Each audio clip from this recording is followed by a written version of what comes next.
All right मित्रांनो, कसं काय बघा, कालची मॅच होती मुंबई इंडियन्स विरुद्ध कोलकाता नाईट रायडर्स आणि पहिली मॅच आपण खाता खोललेला आहे आणि आपण जिंकलेलो आहे, ते पण आपल्या घरच्या ग्राउंडवरती म्हणजे वानखेडे मुंबईमध्ये.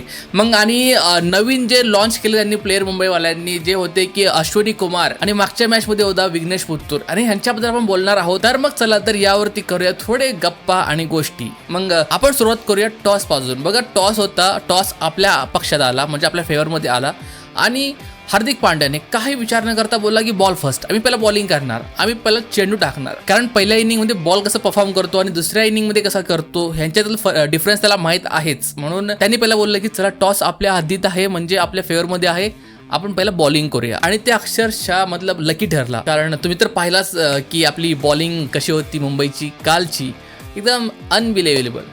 आणि बघा यार, रिस्पेक्ट आहे मुंबई इंडियन्सचे जे स्काउट्स आहेत, म्हणजे आपल्या भारतातल्या प्रत्येक कानाकोपऱ्यात जाऊन एक असे प्लेयर घेऊन येतात, शोधून आणतात, म्हणजे एकदम सोनं हिरा असं परखून आणतात की भाई हा खेळतो, ह्याला घेतला पाहिजे, ह्याला चान्स दिला पाहिजे.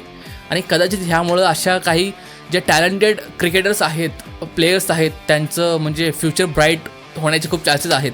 कारण जर तुम्ही लाईनीत लागला, मग तुमचं लाईन येऊपर्यंत थोडंसं पॉलिटिकल खूप चालतं ह्याच्यामध्ये, असं जेवढं मला माहीत आहे पॉलिटिकल खूप चालतं. आणि तेच ह्याच कारणामुळे जे स्काउट्सचं जे चालतं की ते असे जे छोटे मोठे लीग असतात तिकडे जाऊन बघतात, जो चांगला परफॉर्म करतो त्याच्यावरती नजर ठेवून राहतात आणि तो कंटिन्यू चांगला खेळत राहिला, मग त्याला बोलवतात की आपल्या पक्षात की या प्रॅक्टिस करा, आम्ही तुम्हाला पुढं नेऊ शकतो. आता बघा, मुंबई इंडियन्समुळं विघ्नेश पुत्तूर आणि अश्विनी कुमार ह्यांचं फ्युचर किती ब्राईट झालेलं आहे. एकदम अख्खं इंडिया, अख्खं भारत त्यांना आता सध्या ओळखत आहेत. कशामुळे झाले? मुंबई इंडियन्सच्या स्काउट्समुळं. आता बघा, प्रत्येक टीम स्काउट्स आहेत त्यांचे, बट मुंबई इंडियन्स खूप जुनी आहेत, ते खूप आधीपासून करता येते जे प्रक्रिया आहे ही. मग रिस्पेक्ट आहे आणि सॅल्यूट आहे यार मुंबई इंडियन्सच्या स्काउट्सची आणि त्या टीमची, मॅनेजमेंटची. मतलब खरंच मतलब असं यार भारी वाटतं की असे प्लेयर छोटे, अरे तू खूप छोट्या गावातनं आलेला आहे, खूप छोट्या गावातनं, जो मी ह्याच्याबद्दल बोलतो अश्विनी कुमारबद्दल, त्याला तिथनं पडताळून आणला आहे की भाई ह्याचं म्हणजे ह्याचे जे टॅलेंट आहे तो खतरनाक आहे, त्याला घेतला पाहिजे. आणि अक्षरशः त्याचं जे टॅलेंट पाहून त्याला आणलं होतं, त्याने ते कामी लावलं. म्हणजे बघा ना, त्याची काल पहिली मॅच होती, म्हणजे डेब्यू मॅच करत होता तो, पहिला ओव्हर आणि पहिला विकेट. इमॅजिन करू शकतो आपण, म्हणजे त्यांनी काय त्यांनी जे मोमेंट जगला तो की पहिला लाईफमध्ये सगळ्यात मोठ्या लीगमध्ये मी बॉलिंग करतोय, पहिली ओव्हर आहे माझी आणि पहिल्या ओव्हरमध्ये पहिलाच बॉल आणि विकेट. आणि समोरचे काय साधेसुधे नव्हते, त्यांनी जे विकेट घेतले तो असते ते 4 विकेट घेतले त्यांनी, 3 ओव्हर त्यांनी केल्या, 4 विकेट घेतले. बट साधेसुधे प्लेयर नव्हते, असे नाही की भाई लोकल आला आहे त्याची पण नवीन डेब्यू आहे त्याला आउट केला, नाही. सगळे दिग्गज होते, अँड्रे रसल, अजिंक्य रहाणे, हे सगळे यार हे दिग्गज होते. ह्यांना त्यांनी आउट केलं तर तो काय मोमेंट तो जगला असेल, त्याला कसलं वाटलं असेल मनातल्या मनात. बट रिस्पेक्ट आहे भाई त्याची, कारण त्याला टॅलेंट आहे, तो गेला पुढे. त्याच्याच मागच्या मॅचमध्ये आपण पाहिलं की विघ्नेश पुत्तूर भाई काल पण त्यांनी विकेट घेतली, मागच्या मॅचमध्ये तो हायलाईट झाला आणि कालच्या मॅचमध्ये अश्विनी कुमार हायलाईट झाला. मग हेच आपण बोलू शकतो. आणि हार्दिक पांड्याबद्दल आपण बोलायला गेलो की त्या स्टेडियमवरती म्हणजे वानखेडेवरती जेव्हा लास्ट टाइम तो IPL खेळत होता, त्याला सगळे बू करत होते, त्याची म्हणजे हटाई काढत होते अक्षरशः. त्याला पाहिलं आहे की तो किती डिप्रेशनमध्ये होता त्या म्हणजे तो भले दाखवला नाही आपल्याला, कॅमेरासमोर दिसलं नाही, बट त्या डोळ्यातनं दिसत होतं ते.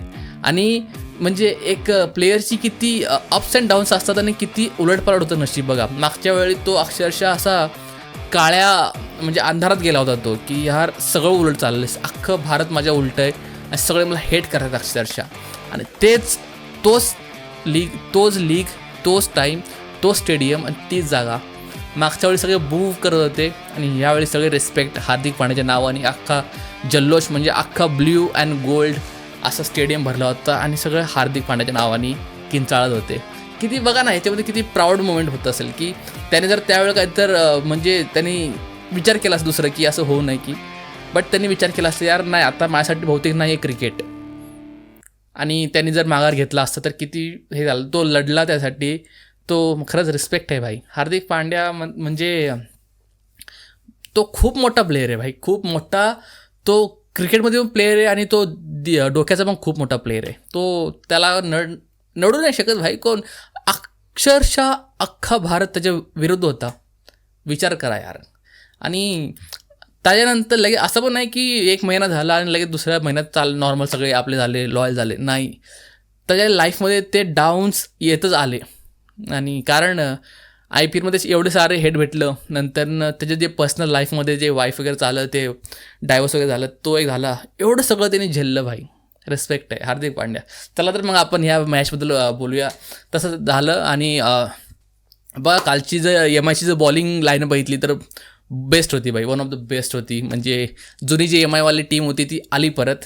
आणि जी बोलतात ना, आपण स्टार्टिंगला बोलत होतो की पहिली हार देवाला, बट दुसरी पण हारलो. मग ठीक आहे, 2 हार घेतले देवानी, तिसरी जीत आपल्याला भेटलेली आहे. आणि कोलकाता बघा यार, कोलकाताला असं म्हणजे वाटलं पाहिजे यार की ते त्या ग्राउंडवरती खेळत आहे, तिथं फक्त पॉवर प्लेमध्ये 116-120 रन बनतात. समजतंय?